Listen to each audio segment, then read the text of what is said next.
Hello students, how are you. आज हम start करेंगे 10th क्लास का एक नया चैप्टर क्लासिफिकेशन ऑफ एलिमेंट्स। जैसे कि 10th क्लास में भी क्लासिफिकेशन ऑफ एलिमेंट्स है, सेम यही चैप्टर हम +1 केमिस्ट्री में भी स्टडी करते हैं। तो क्लासिफिकेशन ऑफ एलिमेंट्स का मतलब क्या है?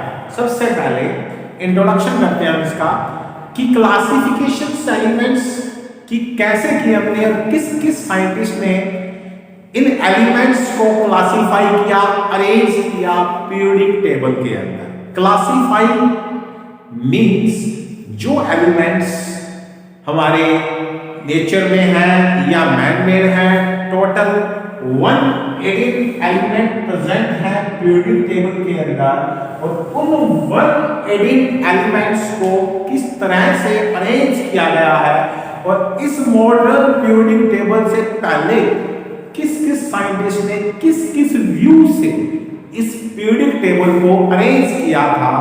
तो सबसे पहले आपके सामने एक पीरियोडिक टेबल है। इस पीरियोडिक टेबल में अगर आप देखो तो जो ये येलो पार्ट है, येलो जो एलिमेंट्स है जो कि मेटलॉइड है, और इन मेटलॉइड के जो उस साइड एलिमेंट है राइट साइड के अंदर आप देख रहे हो वो सारे नॉन मेटल है, और इन येलो एलिमेंट्स जो कि मेटलॉइड है उनसे जो इधर एलिमेंट प्रेजेंट है वो क्या होते हैं? वो होते हैं हमारे मेटल। अगर हम बात करें पीरियोडिक टेबल की, तो पीरियोडिक टेबल के अंदर 89 मेटल प्रेजेंट है, 7 मेटलॉइड है, और 22 जो है वो क्या है? Non metal. क्या है वो? नॉन मेटल है। तो जो टोटल एलिमेंट है पीरियोडिक टेबल के अंदर वो कितने हैं? 118 पीरियोडिक टेबल के अंदर एलिमेंट है। तो जो हमने देखी अभी 7 मेटलॉइड जो येलो पार्ट के अंदर थी, और उससे जो राइट साइड में आपने देखी वो नॉन मेटल थी, और जो लेफ्ट साइड में थी वो मेटल थी। लेफ्ट साइड के अंदर आपने एक एलिमेंट जो फर्स्ट नंबर पे है हाइड्रोजन, वो एक इफेक्ट है मॉडर्न पीरियोडिक टेबल का, और वो क्या होती है? एक नॉन मेटल है, बट ये भी फर्स्ट ग्रुप के अंदर प्रेजेंट होता है। पीरियोडिक टेबल में कितने ग्रुप हैं, कितने पीरियड हैं, ये हम लेक्चर पहले भी कर चुके हैं, और कौन से को हम ग्रुप कह रहे हैं, किसको हम पीरियड कहते हैं, ये भी हम पीरियोडिक टेबल के अंदर कर चुके हैं।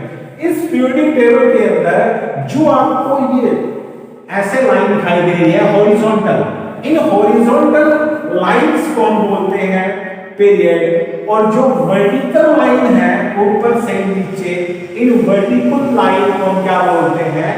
ग्रुप बोलते हैं। तो पीरियोडिक टेबल के अंदर टोटल 18 ग्रुप प्रेजेंट है, टोटल 18 ग्रुप प्रेजेंट है, और 7 पीरियड इस पीरियोडिक टेबल के अंदर प्रेजेंट होते हैं।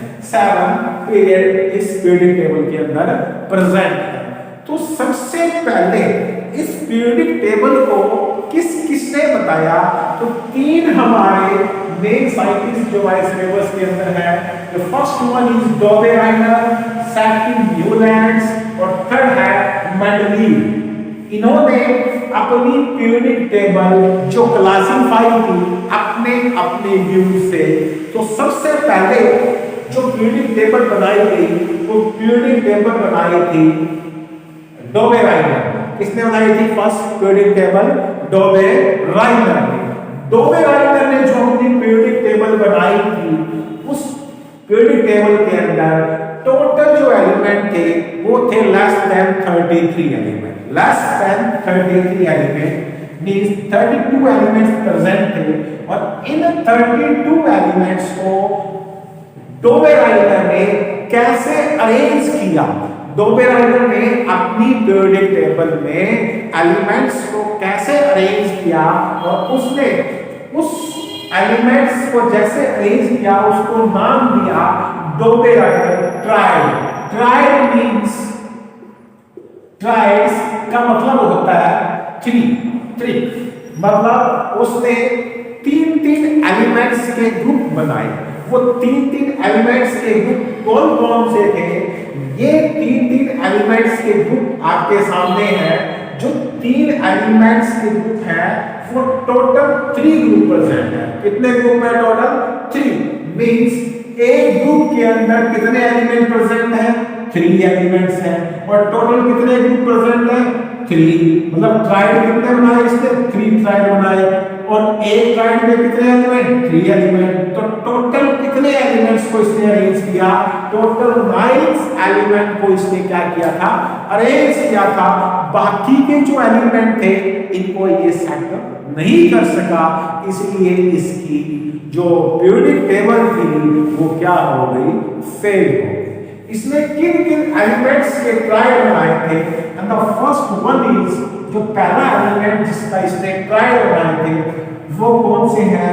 Lithium, sodium, potassium. जो पहला ट्राइड था वो कौन सा था?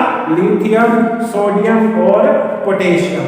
इन ट्राइड्स की एक खास बात और थी। इन ट्राइड का जो मास था, फर्स्ट का जो मास था और लास्ट का जो मास था, उनकी जो एवरेज वैल्यू थी, वो बीच वाले एलिमेंट का क्या था? मास था। Means 7 plus 39, 7 plus 39 is equal to 46। और इसकी जो एवरेज है वो कितनी है? 23। मींस 23 जो मास है वो किसका होगा? सोडियम का होगा। वो किसका होगा? सोडियम का होगा। तो ये डोबेल आइलैंड क्या था? ट्राइड था जो सिर्फ 9 एलिमेंट्स को ही अरेंज कर सका, बाकी एलिमेंट्स को ये अरेंज नहीं कर सका। इसलिए इसकी जो पीरियोडिक टेबल थी वो क्या हो गई? फेल हो गई। इसकी लिमिटेशन नोट कर ले एक बार। इसकी लिमिटेशन थी क्या? इसकी लिमिटेशन होगी और क्या डोबेल आइलैंड का ट्राइड है? डोबेल आइलैंड का ट्राइड क्या है कि इसने अपने एलिमेंट्स को कैसे अरेंज किया? ट्राइड में। और एक ट्राइड में कितने एलिमेंट अरेंज किए? 3 एलिमेंट। और उन 3 एलिमेंट का जो मास था फर्स्ट और लास्ट का, बीच वाले का जो मास था वो उनका एवरेज वैल्यू था। और टोटल इसने 3 ही ट्राइड बनाए, इसलिए इसकी जो पीरियोडिक टेबल थी वो क्या हो गई? फेल हो गई। तो ये फर्स्ट था डोबेल आइलैंड का ट्राइड। जो सेकंड ट्राइड है न्यूलैंड्स का ट्राइड, वो कौन से थे? सेकंड है Newlands law of Octave. Newlands ने जब अपनी पीरियोडिक टेबल बनाई तब 56 एलिमेंट प्रेजेंट थे। और Newlands law of Octave means एक म्यूजिशियन साउंड, इंडियन साउंड सा रे गा मा पा, जो कि हर फर्स्ट और एक जो एलिमेंट है उनकी प्रॉपर्टी क्या होती है? मैच होती है। जैसे कि सा रे गा मा पा धा नी सा, बस फर्स्ट और जो एक एलिमेंट्स है उनकी प्रॉपर्टी क्या है? सेम है। First example lithium, beryllium, boron, carbon, nitrogen, oxygen and last fluorine means lithium और फ्लोरीन के बाद में कौन आएगा? सोडियम। फ्लोरीन के बाद में कौन आएगा? सोडियम। 1 2 3 4 5 6 7 8। फर्स्ट की और एट की जो प्रॉपर्टी है वो क्या होगी? सिमिलर होगी। वो प्रॉपर्टी क्या होगी? सिमिलर होगी। क्यों होगी? अकॉर्डिंग टू इंडियन म्यूजिक सा रे गा मा पा। अगर हम देखें कि फर्स्ट पे भी कौन है? सा, और 8 नंबर पे भी कौन है? सा। इट मींस फर्स्ट एलिमेंट और 8 एलिमेंट की जो प्रॉपर्टी है वो क्या है? सिमिलर है according to Newlands.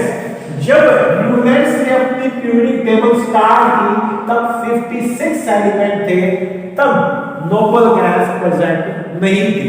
Means fluorine के बाद में जो नोबल गैस है नियोन वो उस टाइम प्रेजेंट नहीं की, इसीलिए इसकी जो प्रॉपर्टी है फर्स्ट एलिमेंट की वो 8th एलिमेंट के क्या है, सिमिलर है। ये किसने बताया था, ये न्यूटन ने बताया था।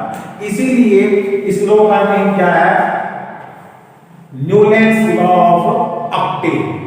बट अगर हम देखें इसकी लिमिटेशन की बात करें तो 4 इसकी लिमिटेशन होती है, 4 इसकी लिमिटेशन होती है। अगर हम देखें सेकंड एलिमेंट की प्रॉपर्टी किससे मैच करेगी, मैग्नीशियम की करेगी। थर्ड एलिमेंट की प्रॉपर्टी किससे मैच करेगी, एल्यूमिनियम से मैच करेगी। मींस पहले और आगे वाले 8 एलिमेंट की प्रॉपर्टी क्या कर रही है, मैच कर रही है। बात करें अगर हम इसकी लिमिटेशन की तो 4 इसकी लिमिटेशन है, और 4 लिमिटेशन कौन कौन सी है आपके सामने है। पहली जो लिमिटेशन है वो हमें ये बताई है कि जब न्यूटन ने अपनी पीरियोडिक टेबल बनाई तब टोटल 56 एलिमेंट ही प्रेजेंट थे, लेकिन 56 एलिमेंट ही प्रेजेंट थे, बट इसकी जो लॉ ऑफ ऑक्टेव है वो ओनली कैल्शियम तक ही पॉसिबल था। वो कहां तक पॉसिबल था, कैल्शियम तक ही पॉसिबल था। बट इसमें कुछ एलिमेंट ऐसे भी थे जो डिसिमिलर एटम थे, उनको एक ही ग्रुप के अंदर इसको रखा गया, और कुछ सिमिलर एटम को डिफरेंट ग्रुप के अंदर रखा गया। इसीलिए इसकी जो पीरियोडिक टेबल थी वो क्या हो गई, फेल हो गई। तो 4 इसके अंदर लिमिटेशन स्टडी किया, कौन कौन सी, टोटल कितने एलिमेंट्स को इसने स्टडी किया था, 56। इन फ्यूचर कोई एलिमेंट इन्वेंट होगा, इसने कोई भी एलिमेंट्स के बारे में नहीं बताया। दूसरा, इसकी जो पीरियोडिक टेबल थी वो ओनली कैल्शियम तक ही इसने उन एलिमेंट्स को क्या किया, अरेंज की पहले, और 8 एलिमेंट की जो प्रॉपर्टी मैच करनी है वो कहां तक इसने बताई थी, कैल्शियम तक ही बताई थी। थर्ड, जो इसने कुछ डिसिमिलर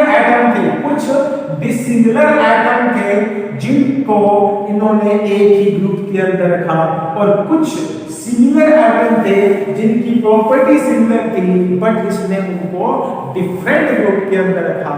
ये 4 इसकी क्या थी, लिमिटेशन थी, न्यूटन्स लॉ ऑफ ऑक्टेव। अगर हम बात करें न्यूटन्स लॉ ऑफ ऑक्टेव के अंदर टोटल 56 एलिमेंट प्रेजेंट थे, टोटल 56 एलिमेंट ही प्रेजेंट थे, और इसने अपनी पीरियोडिक टेबल जब बनाई थी तब नोबल गैस नहीं थी, और जैसे ही नोबल गैस आई फर्स्ट और 8 एलिमेंट की प्रॉपर्टी मैच नहीं कर रही थी, इसलिए इसकी जो पीरियोडिक टेबल थी वो क्या हो गई, फेल हो गई। तो हमने आज 2 क्लासिफिकेशन की है, फर्स्ट डोबेराइनर और सेकंड कौन सी है, Newton's law of Octave. Clear है।